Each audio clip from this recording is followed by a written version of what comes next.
మాసఫలము. మకర రాశి.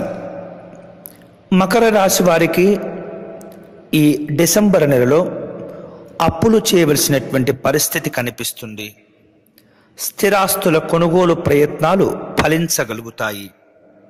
స్పెక్యులేషన్లు ఆశించిన స్థాయిలో లాభాలను ఇవ్వలేవు. పిల్లల యొక్క ఆరోగ్య విషయాల్లో తప్పనిసరిగా జాగ్రత్తలు తీసుకోవాలి. రావలసినటువంటి బాకీలు, ఇవ్వవలసినటువంటి అప్పుల విషయంలో ఎప్పటికప్పుడు కూడా ముందు ఉండే ప్రయత్నం చేయాలి. ముఖ్యమైనటువంటి వార్తలు వింటారు. ప్రయాణాలు ఏర్పాటు చేసుకుంటారు.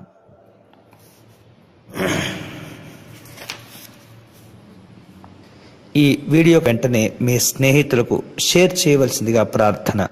అంతేకాకుండా మా యూట్యూబ్ ఛానల్ దర్శనం టీవీని సబ్స్క్రైబ్ చేసుకోవటం మర్చిపోవద్దు.